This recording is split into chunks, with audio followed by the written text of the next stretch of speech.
Olá, espectador e ouvinte da Sonora, boa noite. Aqui é Jason Prado e estou aqui com Adriana Helui para conversar com Kiko Continentino e Lucinha Lima. Kiko Continentino é pianista, arranjador e tecladista, já tocou com grandes nomes da música popular brasileira, como Djavan, Gilberto Gil, João Bosco, Caetano Veloso e muitos outros. Kiko acompanha Milton Nascimento desde 1998 e já integrou diversas bandas e também desenvolveu um trabalho solo, onde emprega a leveza do jazz com a intensidade da música instrumental. Começou sua carreira artística aos 15 anos em Belo Horizonte, onde nasceu. Com 18 se mudou para Niterói, onde construiu a sua carreira artística. Em 1994, Kiko estreou nos grandes eventos participando do Hollywood Rock, no Rio, com a cantora Fernanda Abreu. No mesmo ano, trabalhou como músico e arranjador no Prêmio Sharp, que homenageou Gilberto Gil, junto aos mestres Jorge Benjor, Nana Caymmi e Dionne Warwick, Elba Ramalho e Dominguinhos. Internacionalmente, Kiko já se apresentou com Djavan em turnês pela Europa, participou de festivais de jazz e da gravação de 2 faixas do songbook do cantor como produtor e instrumentista, atuando ao lado de Cláudio Zoli e do grupo Be Happy. Na TV e no cinema participou da gravação do CD de Zé Ricardo, tendo produzido com esse artista uma música para o especial Criança Esperança da TV Globo em 1995. Em 1997 gravou o especial de Milton Nascimento, A Sede do Peixe, produzido pela Conspiração Filmes para a HBO, que contou com a presença de convidados como Alaide Costa, Gilberto Gil, Alcione e Zélia Duncan. Como arranjador, Kiko acompanhou diversos artistas em shows e gravações, entre eles Emílio Santiago, Cláudio Zoli, Pepeu Gomes, Edu Lobo, Chico Buarque, Os Cariocas, Wanda Sá, Roberto Menescal, MPB4, Quarteto em Si, Paulinho Mosca e Fito Paz, entre outros. Para finalizar, Kiko integra com seus irmãos o grupo Continent Trio e, ao lado de Luiz Alves, no baixo, e Cláudio Salles na bateria e trompete, o Samba Jazz Trio. Lucinha Lima é cantora, educadora musical, preparadora vocal e regente de coral. Especialista em canto popular, há anos vem atuando em projetos ligados ao choro, samba, bossa e jazz. Em maio de 2015, recebeu a moção de honra no Prêmio Carioquice Feminina dos 450 anos do Rio, na Câmara dos Vereadores do Rio de Janeiro, pelos trabalhos como cantora e educadora musical. Ao longo de sua trajetória, participou de importantes projetos como a Caravana Vinícius de Moraes, Kiko Continentino Canções e o show Apaixone-se, e seu espetáculo solo de Teatro Municipal de Niterói em 2015, para citar alguns, o que lhe colocou ao lado de grandes nomes da música como Jane do Bock, Maurício Maestro, Laudir de Oliveira, Altair Veloso, Simone Guimarães, Arthur Maia, Léo Gandelman e Filó Machado, entre outros. Seu primeiro álbum, Lucinha Lima e Sambar é Bom, contém 11 faixas com canções autorais, misturadas às canções do projeto Sambar é Bom, conta a história do samba em parceria com Kiko Continentino. Estrelou no show Lucinha Canta Caymmi, acompanhada por Chiquito Braga e, mais recentemente, no espetáculo Chanson, em parceria com Kiko Continentino, Valérie Lu e Marcelo Ferreira, que teve sua estreia em março de 2019, rodando por vários palcos brasileiros. E agora, numa homenagem aos 40 anos sem Vinícius de Moraes, Kiko Continentino e Lucinha Lima acabam de fazer 3 shows online em homenagem à obra do poetinha. Sejam bem-vindos, Lucinha Lima e Kiko Continentino.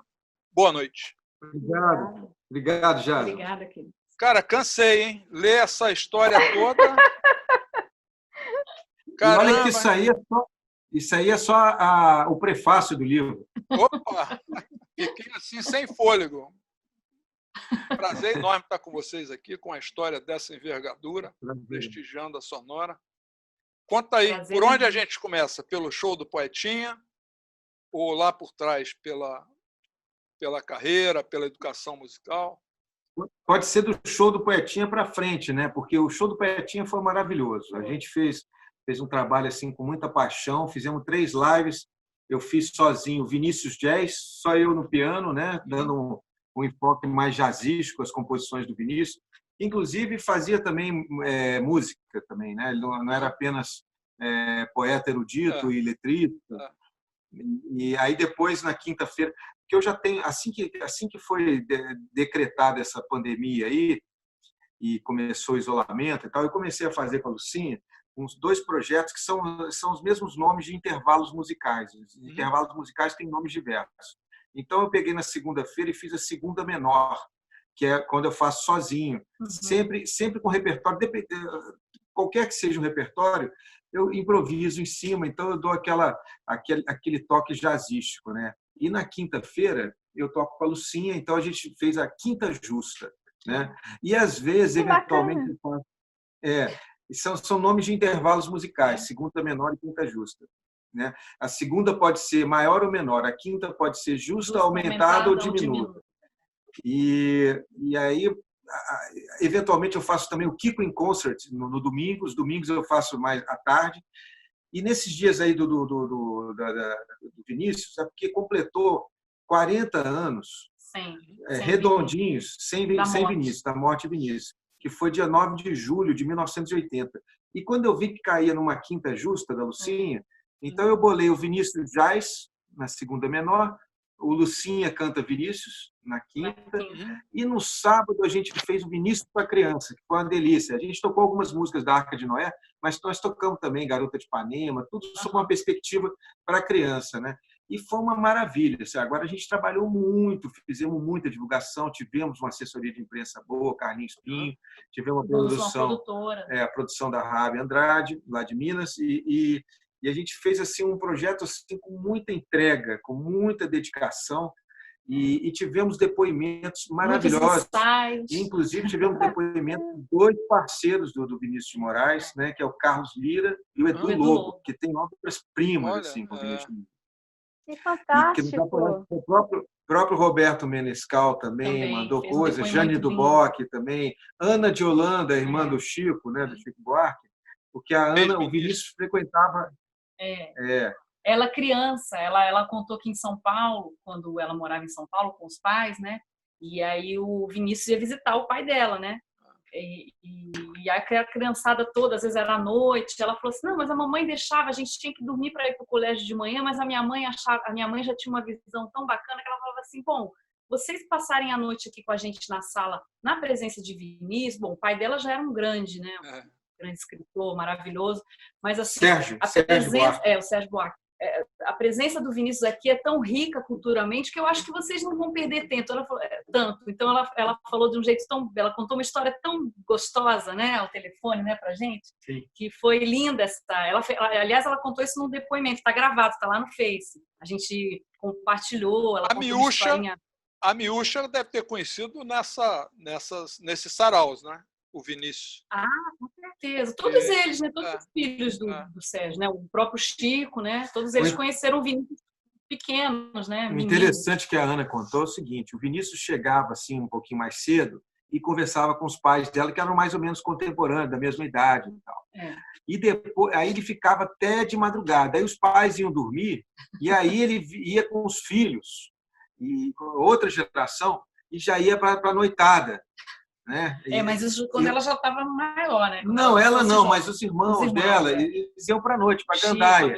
O Vinícius abraçava todas as gerações. Não tinha... O Edu Lobo me contou aqui, a primeira música do Edu com o Vinícius, o Edu tinha 19 anos. Caramba, muito novo, né? E o Vinícius meio que desencaminhou o Edu. O Edu falou assim, eu ia ser advogado, ia ser diplomata, eu ia ter uma vida horrorosa. Ele falou para mim. E o Vinícius me tirou disso. Se bem que o Vinícius... Que legal! O Vinícius tinha uma produção muito grande em cima dessa vida horrorosa de embaixador, né? Ele era um diplomata. Não, mas aí o Vinícius fez o caminho inverso. Ele veio disso aí e saiu. No começo ele era todo engravatado, diplomata, adido cultural, foi adido cultural nos Estados Unidos e na Europa. E aí, no final das contas, ele foi, você vê pelas próprias entrevistas, ele vai abrindo, desabotoando a gravata, daqui a pouquinho ele está sem camisa, com calção de banho lá em Itapuã. Todo de hippie, com toquinho garoto, né? Toquinho de 20 e poucos anos. E ele... Não, o Chico, né, começou a compor também um garoto, né, de 14, 15 anos. O Carlinhos Lira também. Carlinhos Lira. que fez o depoimento para a gente viu depois um programa desses aí de entrevistas dele, o carinho novinho, aquela carinha de menino, né? Um menino, assim, da idade do nosso filho tem 20 anos. Ô, Kiko, você também começou cedo, né? Com 15 anos. Sim. Profissionalmente, né? Mas já desde os 9, que eu já dava muita canja com meu pai. Onde meu pai ia tocar, ele me levava, né? Eu era tipo o chaveirinho do meu pai. E fazia um sucesso, porque aquele garotinho de 9 anos, né? Tocando Garota de Ipanema, não sei o quê. Aí todo mundo adorava e tal. E meu pai, eu cansei de dormir assim nos fundos dos bares, assim, naquelas no escritório do restaurante, né? Tem sempre um escritório. Aí eu vi uma almofada para mim e dormia ali no chão mesmo. Cansei de dormir esperando meu pai, que eu dava canja e ficava depois lá. Aí voltava de madrugada. Vida de artista, né? Já cedinho, já com... É por isso que eu aguento bem o jejum. Pois é, foram altas aventuras com o pai. Porque o Kiko morou muito tempo assim só com o pai. Eu falo assim, eu falo de uma forma assim, até coisa de mãe mesmo, né? De mãe que cria, que tem filho nas asas. Nós temos 2 filhos, mas assim, o pai do Kiko tem muitos filhos com 6 mulheres, né?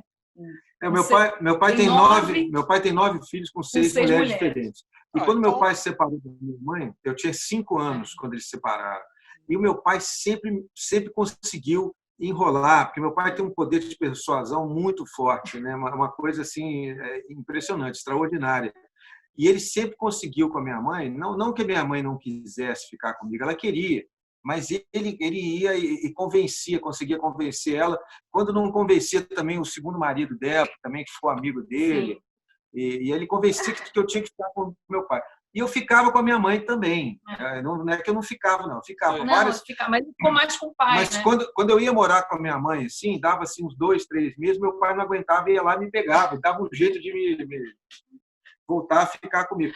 E a música era afinidade? A música era afinidade ou era geral? Era tudo? O meu pai se tornou músico quando eu tinha assim, 7 anos, ele começou a estudar música, e quando eu tinha 9, ele começou a trabalhar profissionalmente com música em Vitória. E me levou lá também, me raptou da minha mãe de novo.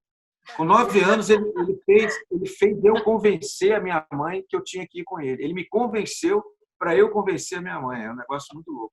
Aí eu fui para Vitória, fiquei lá, estudei e tal.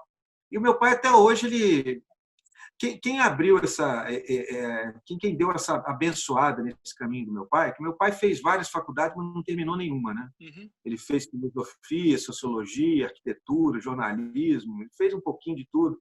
Teve frota de táxi, teve oficina mecânica, foi publicitário, foi tradutor, ele foi tradutor também, traduziu vários livros, traduzia livro em inglês, em francês, acho que até alemão. Caramba! Ele era mineiro? Ele era mineiro? O meu pai e a minha mãe nasceram no Rio de Janeiro e foram criados em Belo Horizonte. Estudaram no estadual, naquele famoso estadual, onde estudou muita gente. Uma coisa do Vinícius, eu tive o depoimento do Pacífico Mascarenhas, que é um cara importantíssimo. O Pacífico Mascarenhas é o João Gilberto de Minas. Ele é a bossa nova mineira. E é um cara também que é empreendedor, ele é empresário, e ele fez vários discos, sambacana, ele é um cara formidável. Ele é o mestre de todos os músicos do Clube da Esquina, todos eles chamam o Pacífico do mestre. O Milton chama o Pacífico do mestre, Nelson Ângelo, Toninho Horta, todos eles adoram o Pacífico. E bem lembrado que ele falou do Pacífico agora, eu me lembrei, vocês estão falando mais da live do Vinícius, do Poetinha, que foi o último projeto, mas a gente fez também uma série de 3 lives que foi só de música mineira, que foi maravilhoso, que teve Pacífico, teve composição desse moço aqui, que é outro mineiro, né, compositor. Do Vinícius para o futuro, quer dizer, para agora, nós estamos aí no meio de um projeto, que é um projeto do meu aniversário, que vai ser semana que vem, meu aniversário é 31 de julho. Ora, parabéns, já adiantado. Obrigado, querido. Eu vou fazer 51 anos, né? Eu sou compositor, assim, eu tenho mais de 500 composições, até onde eu me lembro. E eu decidi, assim, ano passado eu fiz um show histórico, eu fiz um show de 50 músicas no mesmo dia. Então eu tive a participação do Azimuth, que é um grupo que eu toco já há 5 anos, que é um grupo maravilhoso, que até não estava no seu release aí, é até bom que a gente já complementa. O Azimuth é um grupo com quem eu tenho feito viagens internacionais, assim, já há 5 anos, já viajamos mais de 20 20 turnês diferentes para mais de 70 países, sei lá, muitos países. E o Azimuth participou do meu show. A gente estava voltando de uma viagem para a Rússia, para a Finlândia, alguma coisa assim, voltando ali por Dubai, quer dizer, chegamos cansados para caramba. E no dia seguinte eu fiz esse show, toquei 50 músicas na mesma noite. E agora, nesse ano da pandemia, 51 anos, eu vou fazer 51 músicas. Só que aí eu decidi fazer essas 51 músicas em 5 lives. 5 shows, dos quais a gente já fez 2. Já fizemos 2, então falta 3. Fizemos um ontem e um na segunda. Nós já fizemos uma segunda menor e um quinta justa. Ontem ela fez Lucinha Canta Continentina. Agora, segunda-feira. Bárbaro! Essa próxima segunda-feira, agora, 27 de julho, eu faço o meu de novo sozinho. 30 de julho, eu invado a quinta justa dela, ela vai cantar minhas músicas. 31 a gente faz um misto. Eu faço metade piano solo e metade com ela. Sempre às 19 horas. Geralmente, é sempre no meu Instagram. No meu e no Face dele. As segundas no meu Face e as quintas no Face dela. Só que nesse aí, para ficar tudo uniforme, a gente está fazendo tudo no meu Face e no meu Instagram. E eu fiz uma campanha também, sabe, Jason, de colaboração. Quem quiser, que geralmente a gente tem pedido, né? Porque a gente vive disso, né? Somos artistas independentes, né? Profissionais autônomos da música. E o pessoal, graças a Deus, a gente tem aí os amigos, que eles se tornam, até quem não se torna amigo, que tem colaborado regularmente com o ingresso solidário. Agora, para essa semana, essas 2 semanas aí que eu fiz, que eu chamei de Kiko 51 Songs, o nome do projeto, eu fiz 4 planos de apoio no valor de 100, 500, 1.000 e 1.500. Agora, 1.500 é muito caro e tal para fazer um apoio. Mas com esse valor, o que eu estou oferecendo é o seguinte: eu estou oferecendo um mini documentário, um vídeo com legendas, com as músicas que a pessoa escolher. Legal. Pode ser uma composição minha, quer dizer, tem que ter pelo menos uma composição minha. E pode ser mais 2 músicas de outros autores. Aí eu preparo um arranjo, faço a produção, falo um texto se a pessoa quiser mandar e tal. Porque eu tenho feito isso também para algumas prefeituras. Fiz agora para Niterói, para a Sala Nelson Pereira dos Santos. Eu fiz o documentário, ficou bacana. Eu acho que vai ser exibido no dia 30. Até no dia 30. Eu acho que vai ser até concorrente comigo mesmo. A minha própria live. Eu vou ter 2 lives. Uma vai ser live e a outra vai ser gravada, né? Que eu já fiz e ficou muito bom. E a nossa filha, que fez a edição para mim, arrasou. Ela pegou as vinhetas da Sala Nelson Pereira dos Santos, que é do Caminho Niemeyer, aqui em Niterói, né? Conheço lá. Esse documentário ficou tão bom. Na verdade, eu fiz assim, eu toquei 3 músicas minhas e falei um pouco sobre as músicas, falei sobre a minha história com Niterói. Virou um microdocumentário de 20 minutos. E é isso que eu proponho para a pessoa que apoiar legal. E tal. Eu comecei a usar essa palavra. A gente começou um pouquinho antes. Eu comecei a usar isso aí em março. Eu achei até bacana. Eu achei até bacana que eu vi depois outras pessoas usando. Não sei se... Espalhou o negócio do ingresso solidário. Abril. A gente começou em abril. O ingresso solidário foi em abril. Começo de abril. Começo de abril. As lives ele começou em março, mas o ingresso solidário a gente começou em abril. Cara, que legal que vocês estão fazendo isso e estando assim com esse sucesso todo, né? Muito bom saber que está dando certo para vocês. A gente tem visto aí o pessoal da música passando aperto por não encontrar caminho, né? É muito difícil encontrar caminho uma hora dessa. Mas não é tão fácil não, sabe, Jado? Não é fácil não, porque envolve muita coisa. De repente o músico ele teve que se tornar diretor de cena, de imagem, divulgador, produtor. Fazer cenário. Lucinha está fazendo cenários lindos. Hoje eu nem botei a nossa cortina, mas eu criei uma cortina que não existe aqui nessa sala, desse lado, no meio da sala, né? Que a gente tem uma cozinha americana. A gente tem uma sala comprida que dá para uma cozinha. E com esse projeto, como a gente fez esse do Vinícius, ele tinha um patrocínio, tinha uma proposta da Catarse, que era um financiamento coletivo também. Eu falei, não, agora tem que partir para uma coisa cada vez mais profissional. A gente é profissional da música, mas não era profissional de vídeo e nem de trabalhar em casa, né? Com a nossa uma nova demanda, né? É uma nova demanda. E alguns jovens até, assim, os nossos filhos já têm um domínio, às vezes, de alguma coisa técnica assim, melhor que a gente. Eles são nativos, né? Eles são nativos. E aí a minha filha, por exemplo, ela que gravou essa live, que não vai ser live, que foi gravada, que o Kiko vai fazer pela Sala Nelson, Foi ela que gravou do celular dela, Olha. e tem que passar lá pro pessoal por uma outra plataforma que a gente não domina também. Mas, enfim, Qual é a essas idade coisas a dela? gente vai... Qual é a idade dela? Ela acabou de fazer 18. Acabou de 18 fazer anos? 18 anos. Cara, vocês enganam, hein? Vocês enganam, hein? Casaram cedo. Ano passado ela passou no vestibular para biologia aqui pela UF, né? Olha. Mas não pôde entrar por causa da pandemia. Não pôde entrar, não. Ela está na faculdade. Ela passou, ela não pôde começar. Não pôde ela... cursar. Você fala não pôde entrar, vai falar que não entrou na faculdade. Não pôde cursar. Entrou. Ninguém está cursando, né? Ela ia ser universitária com 17 anos. É um ano absolutamente perdido, né? Mas a UF não adotou o EAD, não? Ou ela por ser de primeiro ano, não... Por enquanto ainda não. Ela só está assistindo lives, apresentação de professor, mas conteúdo ainda, por enquanto, não. E o garotão?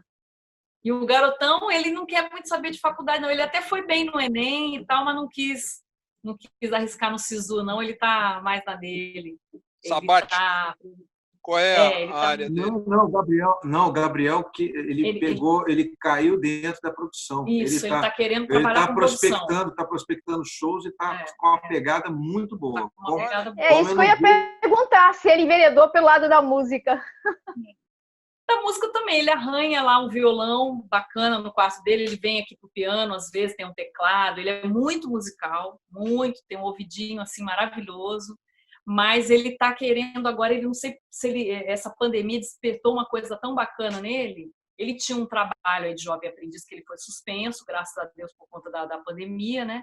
E aí ele ficou observando a gente fazer as nossas lives, os nossos ensaios. Não que eles não tenham a vida toda, a infância toda participado disso, né? Dentro de casa. O pai ensaiando, a mãe, o pai com os projetos instrumentais, a mãe, tanto na educação musical quanto como cantora. Mas agora meio que virou uma chavinha nele, agora com 19 anos, e ele pensou assim, ele falou, bom, ao invés de eu ficar aí batalhando outros empregos, outros trabalhos, por que não? E é uma área que ele curtiu, né? Eu trabalhar com os meus pais na produção, né? Vender show lá para fora, e, enfim, produzir, fazer coisas bacanas, criar projetos. Então ele está... Muito esperto. Ele vivenciou tudo isso com a gente, né? Ele foi em vários shows do Milton, ele foi em vários shows do Azimuth, ele foi em várias apresentações da mãe. Então, ele viu essa coisa toda acontecer e começou a curtir esse lado, o background, né? Quer dizer, ele começou bastidor mesmo da coisa, né? A entender como é que funciona e tal. Até o ponto que ele chegou e falou assim, cara, eu não quero mais trabalhar de jovem aprendiz, não tô fora desses trabalhos aí. E o que para mim foi um alívio imenso, né? Que ele estava trabalhando no supermercado. Era uma experiência legal, mas é uma coisa bem perigosa até, né? Essa coisa de pandemia. E assim que estourou a pandemia, ele ainda teve uns dias de febre. Depois eu fiquei um mês inteiro de febre também. Até hoje eu não sei se eu peguei ou se eu não peguei o troço. Fazer um exame, né? Mas torcer para que não. Estou tentando fazer aqui por Niterói, mas está difícil, está uma burocracia. Estou tentando fazer aqueles exames. Não adianta mais, porque como foi em abril, eu tive uma semana de febre, mas depois eu fiquei o mês inteiro com a febrinha baixa, mas não tive mais nada. E tive tosse, né? Tive tosse. Bem característico do negócio, mas dificuldade de respirar eu não tive, graças a Deus. Depois eu fui fazer essa doença é muito doida, né? Muito estranha. Quer dizer, a gente... Ela é muito estranha, ela é traiçoeira. Para alguns, ela não dá nada, absolutamente nada. Para muitos, né? Para a maioria, ficam assintomáticos. Vamos falar de música. E aí, como é que é viver de música internacionalmente? Quer dizer, isso é uma diferença grande, né? Para o músico médio brasileiro, né? Essa coisa de fazer show lá fora não é uma coisa muito comum. Como é que você assim começou esse caminho e o que você me diz disso, além de tocar cansado por 50 músicas do pai? Vamos lá. Como é que é? E mais, né? Porque você toca com vários músicos, né? Você não toca só com Milton lá nessas viagens. Até então, eu tinha viajado mais assim internacional com o Milton. O Milton realmente tem um trabalho que abre as fronteiras. Tinha ido com o Gilberto Gil também, com o Djavan. Fui, eu acho que uma vez, eu fui com o Emílio, fui com o Jane. Com a Jane eu fui dividindo o show com ela. num festival muito bacana na Ilha da Madeira.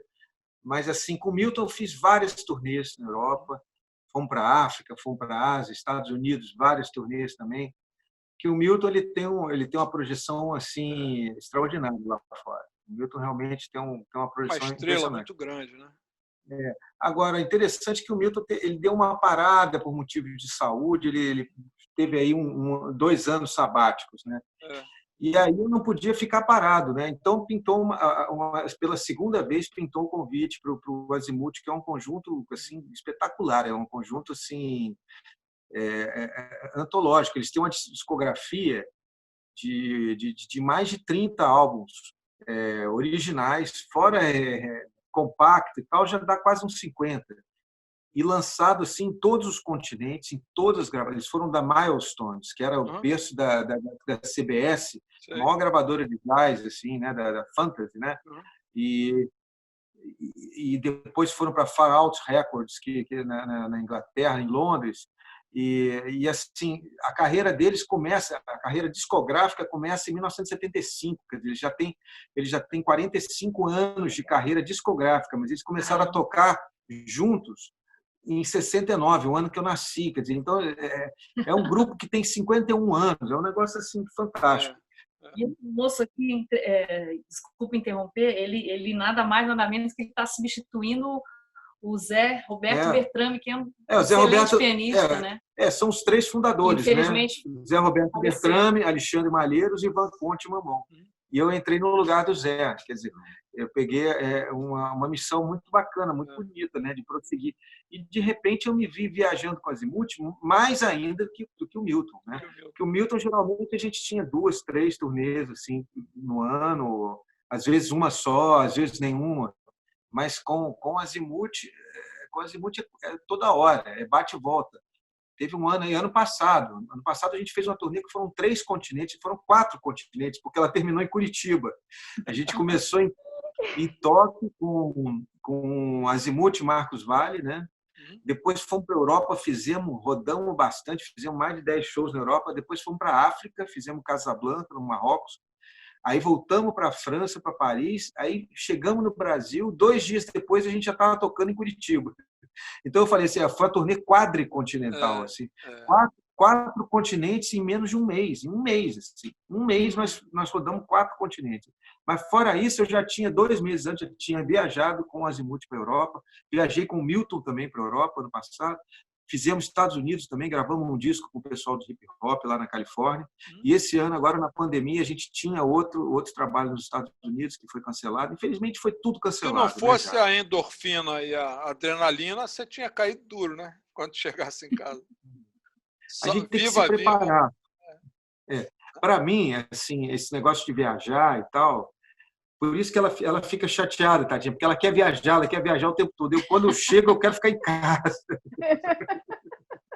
A gente fica no contrafluxo, porque quando eu não estou trabalhando, eu quero ficar quietinho em casa, eu sou caseiro pra caramba. Porque as pessoas, às vezes ficam assim, você vai para lá, você vai para a Rússia, você vai para não sei o quê, vai para o Japão. Me leva na mala. Aí eu fico pensando assim, mal sabe ele. Mal sabe essas pessoas. Que não é passeio. Que não é passeio. E nem dá para passear, não dá nem para curtir. Né? Não quer dizer que a gente não consiga curtir também. A gente consegue, claro, né? A gente dá um jeitinho aqui e ali. Às vezes tem um day off, né? Às vezes tem um travel day. No próprio dia da viagem, a gente dá um jeito e a gente absorve. O mais importante das viagens, creio eu, né? Não é nem um turismo, é você absorver a cultura, é você fazer um intercâmbio. E isso a gente faz demais trabalhando, né? E levando, representando a música brasileira lá fora, né? Porque é um negócio. A música brasileira ela é muito apreciada e ela é muito respeitada lá fora, né?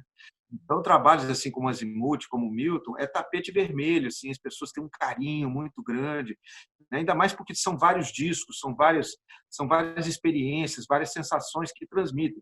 E a música brasileira, eu digo o seguinte, a música brasileira é um artigo de primeiro mundo, que foi negligenciado pelo próprio Estado mesmo ao longo de muitos governos. Assim. Poderiam estar exportando a música brasileira para a China, para a Ásia. A propriedade intelectual, o Brasil é uma negação, né? Assim, nem o nosso registro vale lá fora. Quer dizer, nem o INPI tem valor lá fora. Não adianta você ter uma propriedade registrada aqui, porque ela não é reconhecida lá. É porque a desunião aqui é tão grande. Você vê, por exemplo, quando a Bossa Nova estourou, nada mais, nada menos que o Frank Sinatra resolveu gravar um disco só de música do Tom Jobim. O Frank Sinatra não fez isso nem com Cole Porter, que ele gravou tanto, nem com Gershwin, nem com Roger Hart, com os maiores compositores do standard americano, e ele foi fazer com o Tom Jobim, né? Ele fez 2 discos com o Tom Jobim, só com músicas do Tom Jobim. O Frank Sinatra falou que o Tom Jobim era o maior compositor do século, e o Frank Sinatra é considerado a voz do século. Então a Bossa Nova se estabeleceu, ela entrou assim de uma forma assim com alto prestígio e também com alta popularidade. Porque Garota de Ipanema, até Garota de Ipanema era um areal. Ipanema era uma praiazinha ali. Eu estava lá, eu vi isso. O Tom Jobim fala muito isso nas entrevistas, nas biografias. O Ipanema era um areal, ele morava lá nos arredores, era um anexo de Copacabana, meio longe. E aí, Garota de Ipanema coloca Ipanema no mundo, coloca no mapa do mundo, né? Então, isso até, inclusive, isso foi tão pouco explorado. E aí começa, assim, aqueles pesquisadores como Tinhorão, aqueles caras meter o malho no Tom Jobim, dizer que o Tom Jobim é americanizado, porque não sei o quê, porque a Bossa Nova é elitista. Começa a falar um monte de baboseira, que são geralmente pessoas que não têm o menor nível musical. O cara pode ser até um historiador. Verdade. Mas ele não tem capacidade de entender a harmonia da Bossa Nova. Que a Bossa Nova é americanizada. A Bossa Nova ela tem influência do jazz, sim, mas ela tem muito mais influência da música clássica francesa, impressionista, de Debussy, de Ravel, e ele não saca, não vai perceber isso. E agora, o mais louco é o seguinte, a Bossa Nova tem influência do jazz, mas logo depois da eclosão da Bossa Nova, a Bossa Nova influenciou muito mais o jazz do que o jazz influenciou a Bossa Nova. Quer dizer, então a gente tem um produto assim impactante, de uma qualidade impressionante, comercial, e o que o Brasil faz? Nada. Pelo contrário, o pessoal aqui fica metendo malho, porque a Bossa Nova mesmo, ela só teve na crista da onda 1 ano, 2 anos no máximo, que depois veio a Jovem Guarda, que era um subproduto do iê, do rockabilly americano. Isso. Com 2 acordes, 3 acordes. Aí acabou a Bossa Nova. Aqui mesmo acabou. Só que a Bossa Nova continua até hoje lá fora. Lá fora. Kiko, como é que foi você lidar com os diferentes públicos lá fora? Como é que é a recepção deles com a nossa música? Eu tive muita sorte. Como eu fui, assim, eu fui através do Milton, de grandes cantores, e do Azimuth. Como eu digo, assim, é sempre é muito carinhoso. E é muito gostoso também, tanto com Milton, com Azimuth também, a gente já tocou para público que desconhecia. O Azimuth, inclusive, o Milton a gente toca assim, mais ou menos meio a meio, estrangeiro e brasileiro, porque tem muitos brasileiros. Agora, Azimuth não. Azimuth, quando tem 5, 6 brasileiros no show, é muito. A maioria é estrangeiro e a maioria é jovem. Ainda tem isso. E é o seguinte, quando a gente toca nos lugares mais de elite, nos jazz clubs e tal, que os jovens geralmente não têm dinheiro para pagar, aí vai a Corolândia, né? Vamos coroas. E eles gostam do show e tal, e trazem para a gente o CD para a gente autografar. Mas quando a gente vai tocar, o Azimuth toca tem rave e tal. Quando a gente vai tocar nas raves, nas praças, nos projetos onde os jovens podem aparecer, e assim, por exemplo, em Berlim, né, na França, na Inglaterra, eles vai aquela garotada toda e traz o vinil para a gente autografar. Olha, que bárbaro! É o vintage, né? É o vintage. Não, mas é o vintage, mas é do futuro, porque os jovens estão... já voltou. Já voltou o vinil, né? Mas eles reabsorveram e transformaram no must, né? Num cult. E a minha escola foi o vinil, né? Porque eu sou autodidata, mas o meu pai, ele comprava, ele gastava o dinheiro todo dele com discos, né? Esses discos foram a minha escola, né? Foi a minha universidade, foram os discos, os LPs. Uhum. E eu jamais ia poder imaginar, depois que veio a música digital, depois que digitalizaram a música, e começou o CD, e depois começou o MP3, começou já no streaming, né? Já nem CD mais. Eu falei assim, bom, vinil acabou. De repente, eu gravo um disco com o Azimuth chamado Fênix, que foi o retorno do Azimuth, a produção discográfica original, que tem 7 músicas minhas, tem minhas composições, minhas ideias, arranjo e tal, e de repente o Fênix é lançado em vinil e eu estou ali autografando o vinil. Olha que barato, né? Coisa E quem é que está imprimindo? Garoto. Onde é que vocês estão imprimindo hoje disco? Eu achei que tinha fechado a prensagem de disco por aqui. Não, isso faz lá não, fora? Isso é lá fora. Isso tudo é lá fora. Ah, tá. Então, agora quero fazer uma guinada na nossa conversa. Como é que vocês se conheceram? Como é que esse casal se formou? Atraídos pela música? Olha, de certa forma foi sim. Quando eu conheci o Kiko, eu era cantora, assim, mas não profissional. Eu trabalhava com produção e foi a produção que me fez conhecer o Kiko. Eu trabalhei no Sindicato dos Bancários de São Paulo por 9 anos, muito tempo. Eu já estudava música, já estava na faculdade de música, já estava estudando para ser regente. Eu cantava em alguns grupos de serestas, eu tinha um grupo de serenatas em São Paulo. Aliás, tem um grupo lá muito famoso que chama Os Trovadores Urbanos. Ah, exato. Eu não trabalhei oficialmente, não. Eu fiz uma substituição de uma cantora oficial de lá uma vez, mas a minha praia era mais isso, cantar choro e tal. Enfim, eu fiquei bem quietinha. Eu, quando trabalhava com produção, não cantava profissionalmente. Eu cheguei a fazer 2 peças de teatro musicais, né? Nas quais eu cantei, mas não era o meu ganho principal, não vivia disso. O seu forte era o choro e o samba? Sim, já o samba canção, essas canções de sereste. Bom, mas enfim, voltando ao nosso encontro, nos sindicatos bancários, um produtor lá, meu amigo, chegou lá e eu tinha um evento, eu tinha uma data, eu nem me lembro o que era aquele dia, mas eu queria um show, a gente queria um show não muito grande, não era um mega show com teatro, era um show para uma casa pequena que a gente tinha no sindicato, que ficava no andar de baixo. Na verdade, era um café, chamava Café dos Bancários. E aí tinha que ter um médio nome.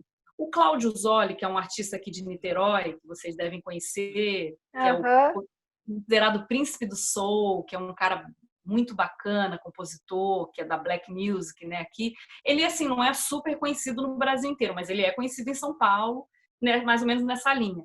Esse produtor foi me insistir para vender esse show desse cara. Eu lá já trabalhava antes deles estourarem, com Zé Cabaleiro, com Chico César.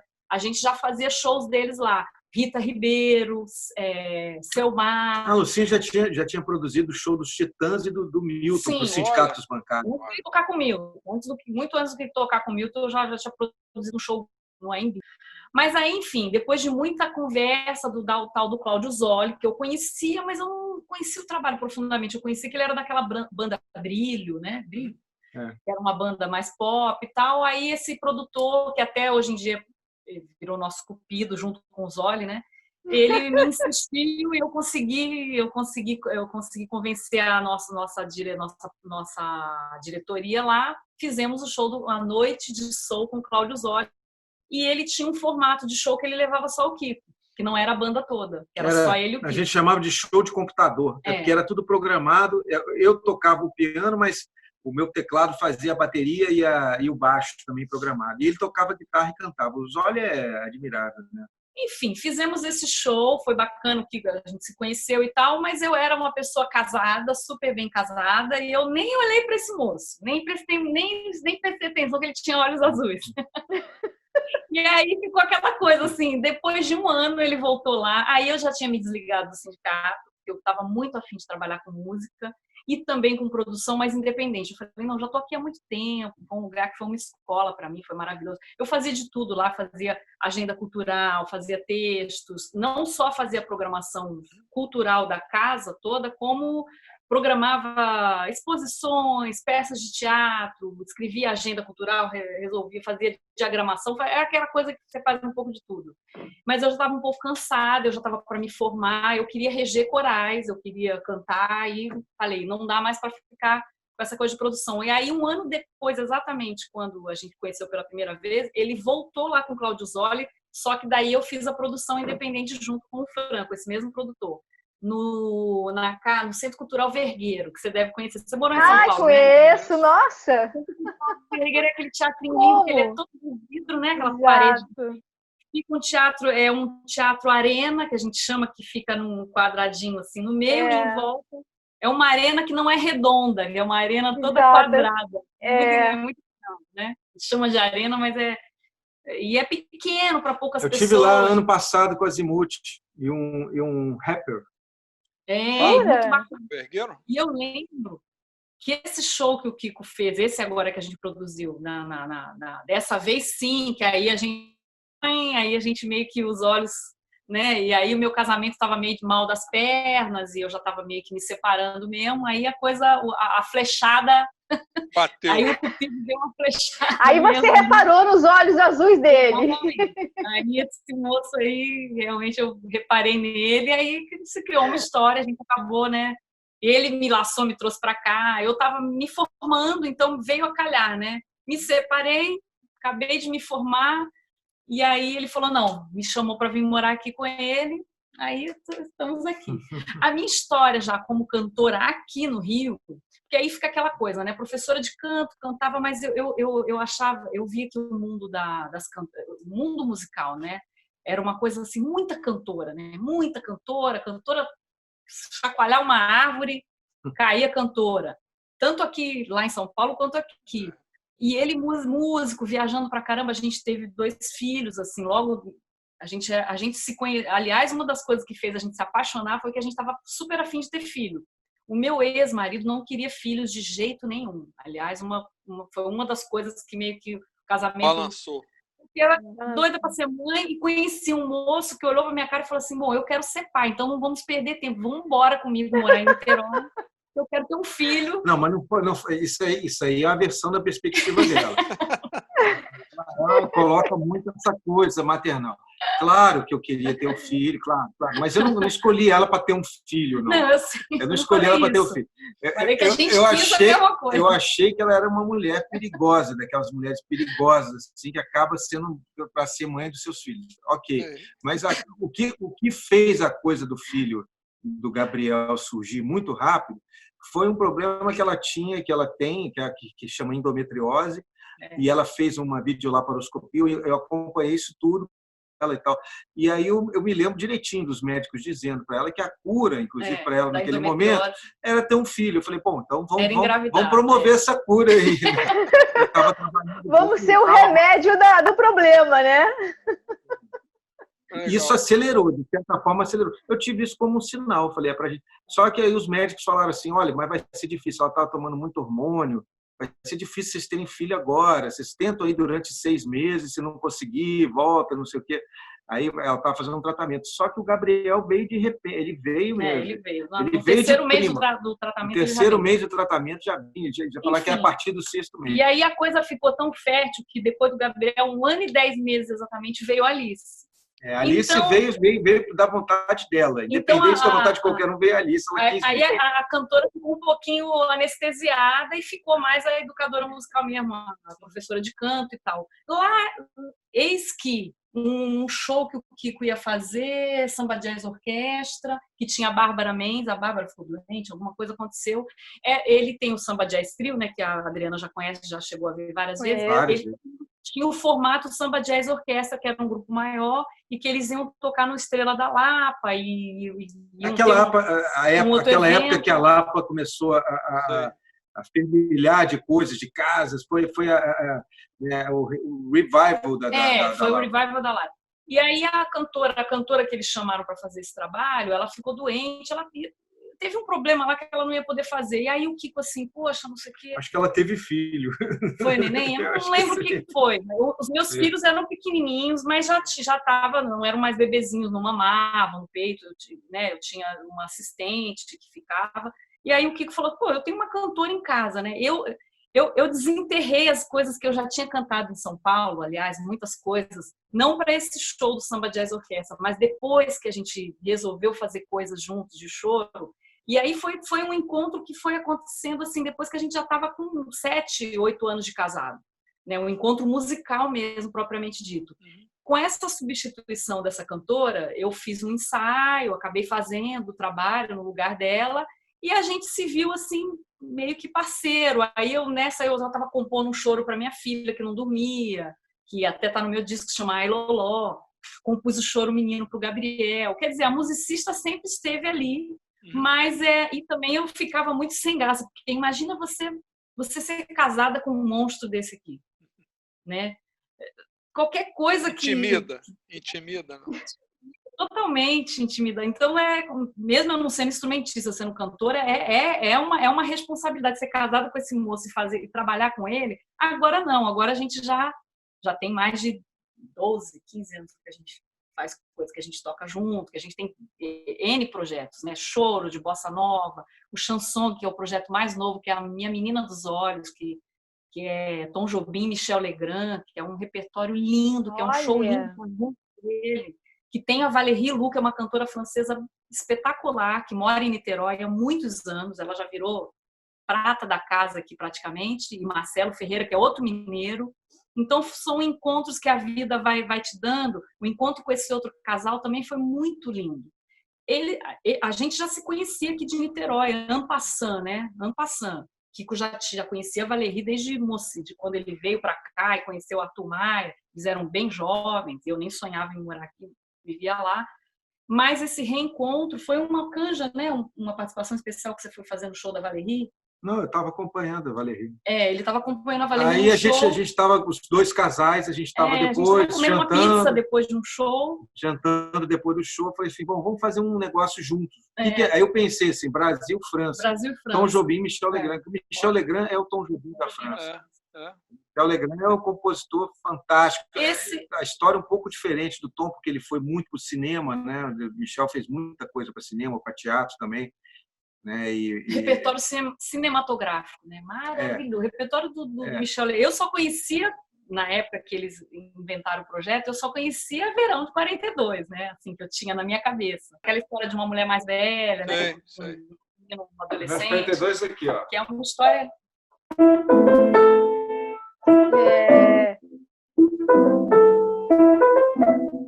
Tema lindo. Aquela novela brilhante que tocava Luísa. Eu tinha exatamente 10 anos. Uma música inesquecível, que eu tive o prazer agora de cantar também nessa... Pós-pandemia, a gente também fez um especial Tom Jobim e Edu Lobo. O da Malu Mader é esse aqui, ó. Esse exatamente. Esse foi do Anos Dourados. Foi em 1986. 86. Eu morava em Salvador. Mas o Tempo e o Vento foi antes. O Tempo e o Vento deve ter sido 83 ou 82. Então, eu sou de 70, dá para saber certinho, que eu tinha 12 ou 13, né? Por aí. Vocês são muito crianças. Ele é de 69. Eu fiz 69 foi o ano que eu comecei a trabalhar, ó, pra você ter uma ideia. Que barato. Mas eu comecei a trabalhar cedo também, viu? Eu comecei com 14 anos. 84 eu já estava lá nos meus primeiros trabalhinhos. E ele começou com 15, né? Profissionalmente. Então a gente já tem estrada de trabalho, né? E assim, bonito ver vocês trabalhando juntos, né? E assim, com essa parceria, eu realmente fiquei muito assim, impressionado com essa relação. E a família é musical, né? Porque tem os teus irmãos, o Alberto e o Jorge, não é isso? Isso. Ele tem os irmãos. O meu pai foi arrastando tudo, mas a gente foi assim por livre e espontânea pressão. Meu pai foi colocando todo mundo no mau caminho. Aquela coisa, sai da escola, muda. Você sabe, Jason, quando eu estava... Porque eu já estava tocando com meu pai todo final de semana, isso desde os 12 anos. Mas final de semana tudo bem. Aí eu estudava de manhã, né? Porque eu fazia no segundo grau, que hoje em dia chama ensino médio, que antigamente era científico, é sempre de manhã, né? O ginásio também, o antigo ginásio, também é de manhã. Então, ficava aquele negócio complicado para acordar de manhã, mas tudo bem, era sexta e sábado, então não tinha problema. Só que aí, quando eu tinha 15 anos, eu já passei para o segundo ano do segundo grau, eu passei de raspão, assim, quase que eu pego recuperação, nunca tomei recuperação na vida, quase que eu pego a recuperação, eu falei assim, olha, eu estou achando que ano que vem não vai rolar, que eu estava totalmente desmotivado para estudar. E aí começou o ano, não sei o quê, em março, eu cheguei para o meu pai e falei assim, pai, eu estou achando que não vai dar, não. Estou achando que esse ano não estou afim de estudar. Aí meu pai chegou assim e falou assim, o que você está fazendo nessa porcaria? Sai da escola, rapaz. Você quer ser engenheiro? Quer ser médico? Quer ser advogado? Não quero. Não, então vamos tocar, pô. Você já está tocando direto. Vamos lá. Aí eu fui tocar com meu pai Mal sabia eu que foi um negócio assim, que a gente tocava todos os dias da semana, de segunda a segunda. Olha. E quando não estava tocando à noite, a gente estava ensaiando, a gente estava praticando. Quer dizer, era um envolvimento, assim, era 26 horas por dia de música. Olha. E sob o chicote do meu pai. Regime espartano, hein? Regime militar. Assim, regime espartano do pai dele. Meu pai foi do CPOR e tal, então tinha esse negócio militar. E do chicote na mão. Mas acabou que aquilo me deu uma resistência boa. Assim. Foram 3 anos ali de sofrimento com meu pai. Dos 15, 16, 17, com 18 anos eu briguei com o velho, aí eu vim para Niterói, porque meu pai também era só jazz, né? Só tocava jazz e bossa nova, só isso que ele permitia e tal. E eu queria tocar outras coisas, eu queria tocar rock, soul, black music, queria tocar pop, queria tocar o que eu quisesse, inclusive outras coisas, outras tendências de jazz, outras tendências de samba, eu queria ter uma mente mais... Liberdade. Aí eu descolei do velho e, de repente, vim para Niterói e encontrei os caras que se tornaram meus parceiros. O Arthur Maia, o Paulinho Guitarra. O Arthur Maia é meu grande parceiro, né? Saudoso, faleceu ano passado. Faleceu, E Paulinho Guitarra, Cláudio Zoli. Fazer uma pergunta só para o meu entendimento. Você disse que seu pai começou a te arrastar para tocar em Vitória. Vocês foram morar em Vitória, é isso? Ou era... Ele foi solteiro. Meu pai, na época, estava com uma segunda esposa, aí ele foi para Vitória, arrumou uma terceira esposa, voltou para a segunda, aí teve mais um filho. Engravidou uma lá e outra aqui. Tanto que elas têm quase... Não. Sim. Não. Ele engravidou uma lá e voltou, deu tempo depois de engravidar. Elas têm diferença de menos de um ano. Mas assim, o meu pai, essa história dele, seu pai era um povoador. Povoador. Ele sempre fala assim, o pessoal pergunta assim, qual é o segredo, Mauro? Qual é o segredo? Porque ele está sempre sorrindo, ele está sempre de boa. Aí ele fala assim, o segredo é irresponsabilidade total. E acabou que os filhos todos são responsáveis. Os filhos são muito responsáveis. E ele continua irresponsável até hoje. Até demais. Aí ele agora ele tem uma companheira de 27 anos, toca com ela direto. Ele tem... um bom vivan, né? É um bom vivan. É muito 27 bom. Anos? 27 tinha uma época que ele falou assim, o nosso dueto está completando 100 anos. Eu falei, 100 anos por quê, pai? Não, porque eu tenho 74 e ela tem 26. Algo assim. É de tirar o chapéu. E está até hoje aí vivendo de música profissionalmente e tal. Está lá em... que legal. Eu te perguntei Juiz de Fora. Eu te perguntei de Vitória porque eu sou capixaba e eu fui produtor musical em Vitória. Que ano? Em 1970, eu me juntei com um primo meu e um amigo e nós montamos lá uma produtora musical chamada Lábios de Mel. E olha só, eu tinha 17 anos, pra você ter uma ideia. E a gente começou a produzir música lá. Esse meu primo fez lá o Festival de Música de Guarapari, em 68. Foi ele que fez esse festival de música lá. Lembra que o Tony Tornado caiu, se machucou, logo depois de Woodstock. E aí eu fiquei fazendo show. Aquele show do Titã que eu fiz foi lá em Vitória. Foi por isso. A sua época é um pouquinho antes. O meu pai, quando ele resolveu ir para Vitória, foi em 78. Em 78 ele me carregou, ele me puxou para Vitória, né? Eu tinha de 8 para 9 anos, ele me puxou. Não, em 79 que ele foi para Vitória, em 79, porque ele era parceiro do Chico Lessa. O Chico Lessa você deve conhecer, o Chico Lessa é de Vitória. Sim. É um artista de Vitória.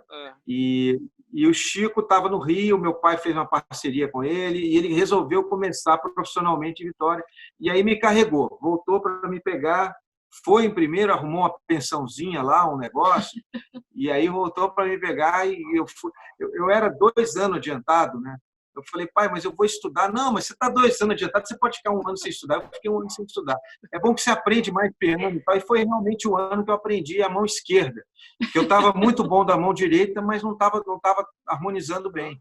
Aí eu aprendi a mão esquerda. Ele me ensinou a mão esquerda e tal. porque eu tocava com ele que fazia o acompanhamento para mim, eu tocava só com a mãozinha esquerda ali, só com a mão direita. Aí todo mundo, o Calbi Peixoto adorava, o Calbi Peixoto, que menininho lindo, que maravilha e tal. Mas toca só com a mão direita, só com a mão direita, que eu ainda não aprendi a esquerda. Aí Vitória que meu pai passou a mão esquerda. E eu gostei, porque eu não dependia mais dele, né? Eu não precisava mais dele, né? Foi tipo legal, assim, tirei a rodinha do bicicleta. Tirou a rodinha. É muito bonitinho. Eu gosto muito quando o Kiko conta essa história, que eu acho interessante. Que ele só foi registrado, só teve um registro, né, de nascimento, certidão de nascimento, depois dos 6 aninhos de idade. O meu pai tinha esse negócio, tudo tinha que ser diferente. Não, você é diferente, você vai ser o primeiro garoto que vai escolher o seu próprio nome. Mas aí ele não me deixou escolher. Ele falava isso, mas eu falei assim, bom, então eu quero ser Kiko, eu quero Kiko. Não, Kiko não. Kiko é um apelido. Kiko é japonês. Aí ele conseguiu me convencer, porque o meu avô, né, foi um engenheiro espetacular, assim, foi uma personalidade mundial, e tal, um dos maiores catedráticos, né, fez Harvard. E o meu pai tinha acabado de perder meu avô, foi em 76. Eu tinha 6 anos. E ele queria que eu escolhesse o meu nome, mas aí ele falou, eu falei, pai, mas se eu não for Kiko, o que eu vou ser? E eu já era Lincoln nas escolas e tal, ele colocava Lincoln informalmente, mas eu não tinha certidão. Eu não sei como ele conseguiu. Não sei como ele conseguiu estudar sem certidão também. Também eu tinha 6 anos. Mas com 6 anos, eu estava na 2ª série já de primária. Né? Que geral, era para eu estar na alfabetização, eu já estava na 2ª série. Hoje seu pai seria preso. Hoje totalmente. seria preso, totalmente. Perderia a guarda. Basicamente, o filho, ele é filho dos hippies, de 2 hippies, super ripongas. Então, ele é aquela coisa daqueles filmes americanos que a gente vê de comédia, de filho que fica todo... Aquele cara que não saiu dos 60, né? Mas o meu pai, não, mas o meu pai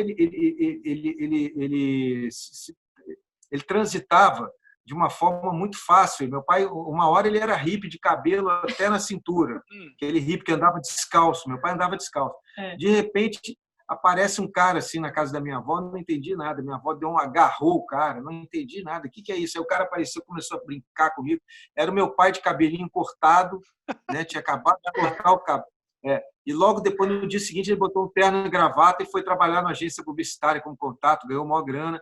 Aí, com essa grana que ele ganhou na agência publicitária, ele juntou o dinheiro, comprou um caminhão velho, um Chevrolet 56, botou um piano no caminhão e foi para São Pedro do Lumiar, com a família toda. Ele era casado com a Marisa Gandelman, irmã do Léo, e aí ele foi com a família e o piano e o caminhão, só que São Pedro do Lumiar, em 77, não era nada. Hoje não é nada, em 77 devia ser Imagina como é que era em 77. Era só plantação de inhame, só plantação de cará. Bardana.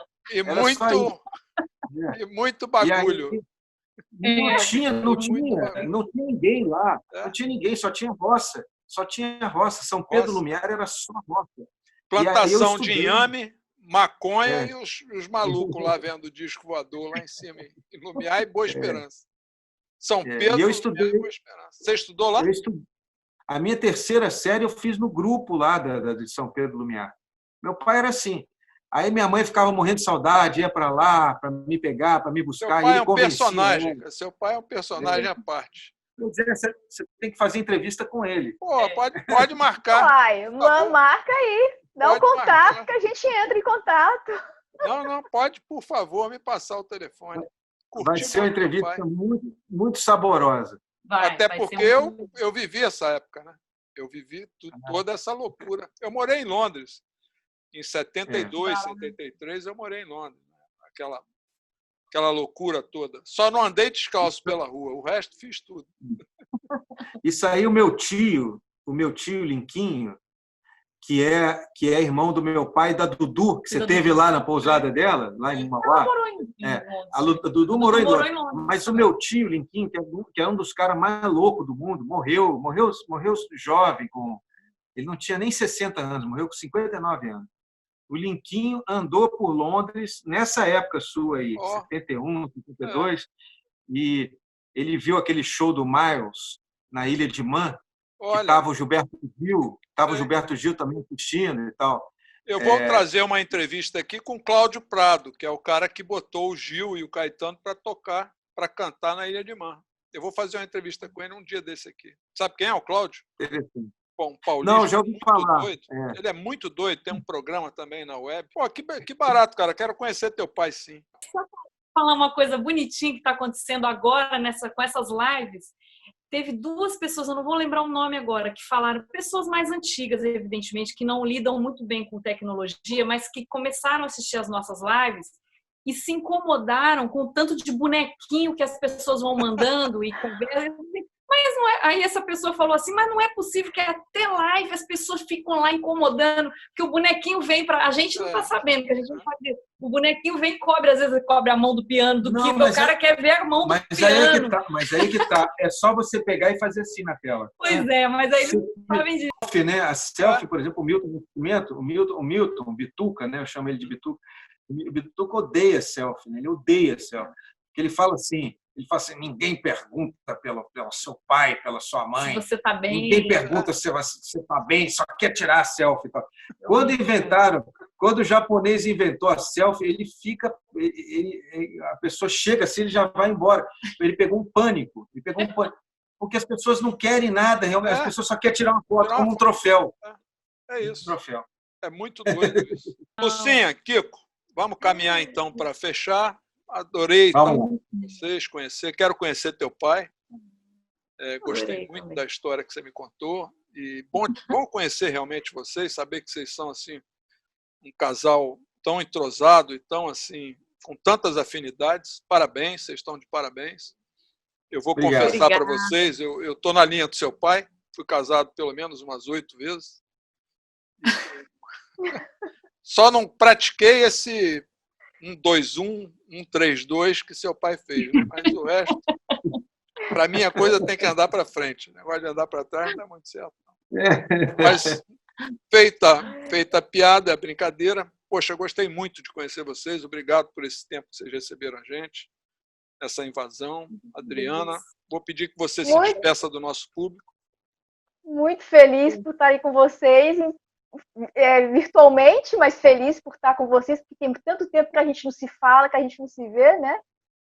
Verdade. Obrigada por aceitar o nosso convite. Muito bom saber um pouco da história de vocês. E fala aí das redes. Você já falou lá no meio, né, da sua página, que vocês estão alternando? Vamos estar aí no Instagram e no Facebook Kiko Continentino. Aí na quarta-feira, 30 de julho e 31 de julho, dia do meu aniversário. 51 músicas. E passando esse projeto, a gente vai continuar com as lives às segundas e às quintas, sempre no meu Facebook, no Facebook dele, no Instagram dele. Sempre. Maravilha. Segundas e quintas até... E sempre às 19 horas. Sempre às 19 7 horas. da noite. Sempre com surpresas também, com pequenos temas, grandes temas. Aí a gente sempre faz um tema bacana, um repertório do cancioneiro brasileiro e universal. Muito bom. Quarta-feira estaremos lá no ar com vocês e vou assistir a sua live na segunda e na quinta-feira. Grande abraço. Prazer. É um prazer. Queridos. Muito obrigado. Beijo para vocês. Tchau, tchau. Tudo de bom. Sonora, para quem curte música e seus bastidores.